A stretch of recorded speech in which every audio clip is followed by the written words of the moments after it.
Hello and welcome to the final episode of my Duelist Cup series, and in this episode I want to cover my final replays before the end of the Duelist Cup. Currently I have 31,000 Duelist points and that is pretty high, and if you want to know if I made it to top 500 global or not, just wait until the end of the video. And here you can see my match history. As you can see, I lost a couple of matches, but then I recovered by winning the following matches. And I think during events like the Duelist Cup, tilt control is really important. Keep your emotions outside of the game. If you're lost, always ask yourself, was there anything I could have done differently in order to win this game? And were all of my decisions and actions ideal based on the given knowledge? Always try to improve even when you lost, and try to avoid tilt as much as possible during the Duelist Cup. And here we are in the first game. My opponent is on Voices Voice and starts with the low, then pre-prep into School Guardian. And then Prayers into School Guardian. Alright.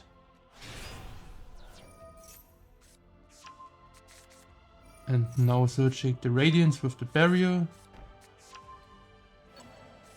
And Saravis. Yeah, this endboard looks really rough with the opening hand that I currently have. I have 3 normal summons and I draw Scream as an extender, but the Scream mill 3 has to be extremely great, otherwise I might just lose. My opponent decides to pop the Pearl Rhino with the Radiance, which is completely fair. And let's see if the Scream mill 3 goes through.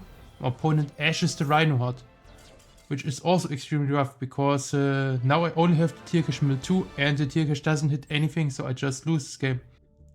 It was really unfortunate that I bricked on 3 normal summons in this game, but this is how games can go sometimes, and you just have to move on, avoid tilt, and stay focused, stay calm, and play better in the next game. And here we are in the next game. My opening hand looks actually pretty nice, unless my opponent has Maxi, then the opening hand doesn't look that good anymore. But I start with the Pearl Rhino, grabbing the Rhino Heart. And the normal summon Rhino Heart, sending the Hafness, and then we can go into Kid Carlos.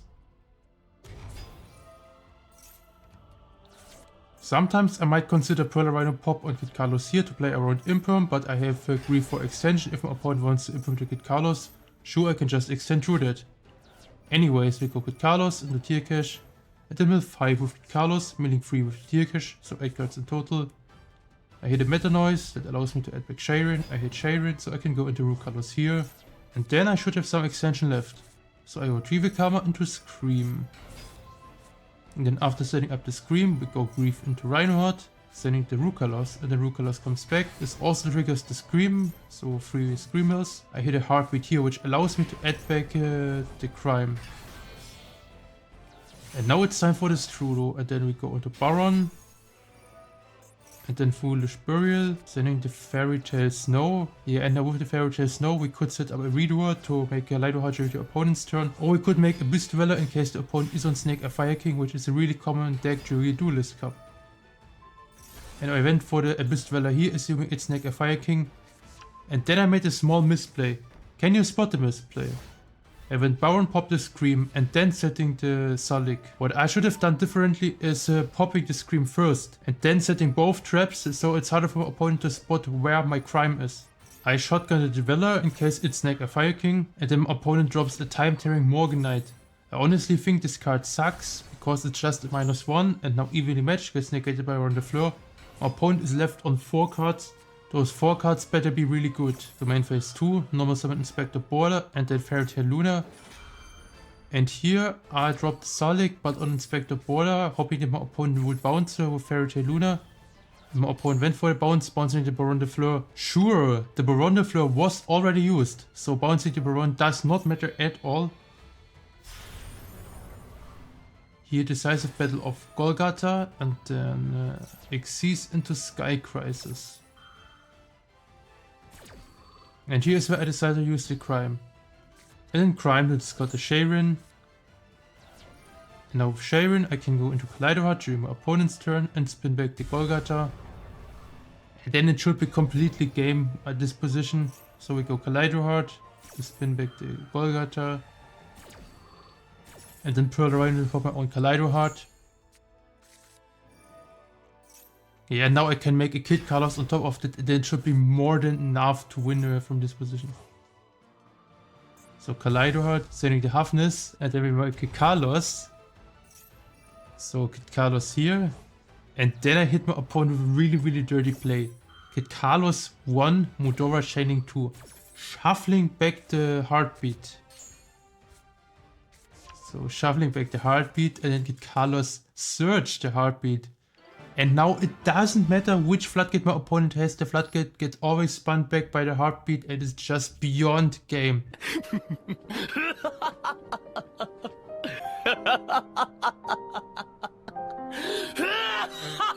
Yeah, and this is how I crushed stun going first. This deck can never go second against Tear. Well, I'm kinda surprised that people still play stun in such a high elo range because I think the deck is absolutely trash and can never go second. But anyways, here we are in the next game and I was able to go first again. My opening hand looks playable but not that decent, so here I start with Scream, then setting the Crime and then Grief. And now if I want to go for Rhino Heart, I can banish my Grief and then special summon the Tear Cache and I don't have to send anything for the Rhino Heart. I think here I put my chainings in a weird order, but it makes a little bit of sense because I always want to use the Scream as chaining 1 and never as the last chaining in order to play around Ghost or Grill. But all of them resolve, so I can send the Halfness here, and then we make it Carlos. And Carlos resolves. Heartbeat allows me to add back the Sulik. Then 3 we can search the Pearl Rhino. And here I can summon the Sharon by discarding the other one, and then make rank 4 Expertise plays. So Sharon, discard Sharon, and then I decide to not use the effect yet. Instead we go Kid Carlos into Sharon, summon her back. And then hit Carlos mill 5. I hit a Destroyer, which is absolutely nice here. But first of all, I want to go Redoer, and then if my opponent would drop a Nibiru while I have Redoer and Sharon on the board, I still get to trigger Sharon if my opponent nips the Redoer. Anyways, Pearl Rhino pop here to add the Meta Noise, and then Destrudo on Sharon to make the Baron.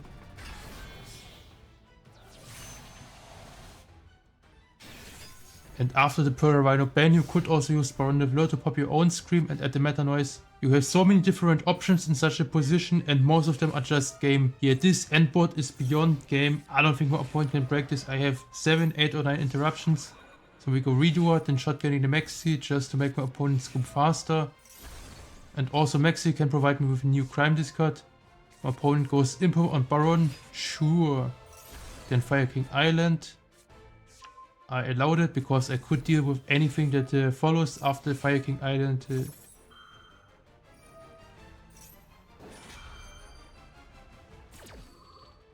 Opponent goes for the Ulcanix here and then Garunix, Kirin. I just negate the Garunix.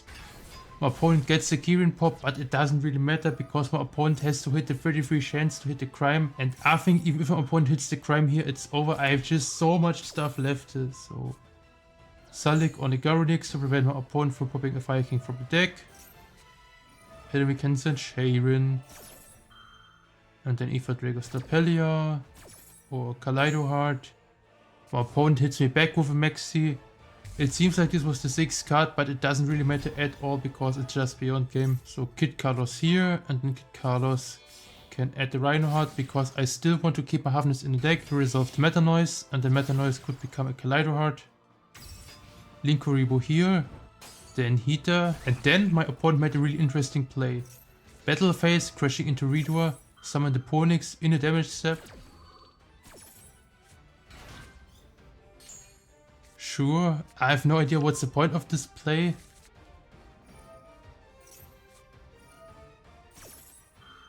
I just figured out that Poplar actually works in damage step. Yeah, Poplar works in damage step. My opponent can search the Skyburn and then gets the search of Poplar. So OSS and Skyburn, but what does this actually do? Skyburn on Ponix and Meta Noise. I just add back the Tear Cache, and with the Tear Cache I have a chance to mill in the Shufflers.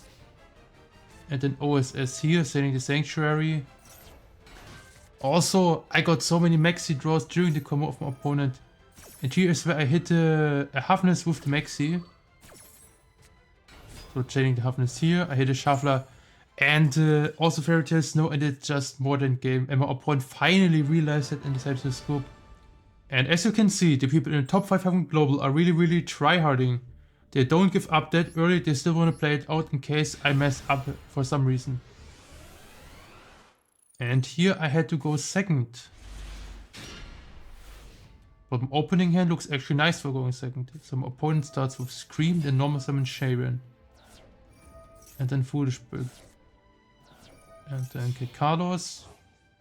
So it's a tier mirror. But Super Poly is kinda nuts in the tier mirror.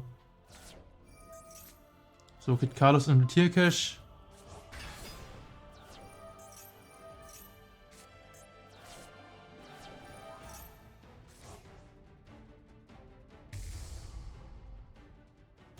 And my opponent seems to be a little bit exhausted because of the zone placement. I go Foolish Burial here and then Chailing 2 Super Poly. No response from my opponent's side, that means I can use a Super Poly to make it Carlos. And then send a Shuffler. And now in the new chain, get Carlos Chaining 1. And if my opponent goes for the Rook Carlos to revive, I can just shuffle back the Rook Carlos with the shuffle that is sent with the Foolish Burial. And I don't think my opponent was expecting that. My opponent was probably expecting Foolish Burial instead Toughness than trying to make their own Kid Carlos. Therefore, not using the Ash Blossom here even if my opponent had the Ash Blossom in the hand. But Keldo can shuffle back the Rook Carlos, then my opponent also decides to use their own Keldo. Sure, doesn't really matter at all, it's just a matter of time how fast I can set up lethal from here.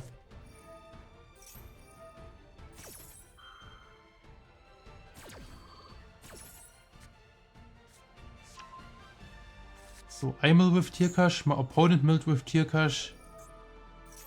And I add the Salik and then get Carlos. And then here is my opponent hitting me with the Maxi.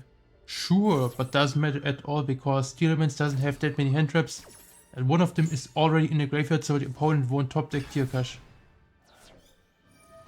So get Carlos 1, tier cache 2, winning 8 cards in total.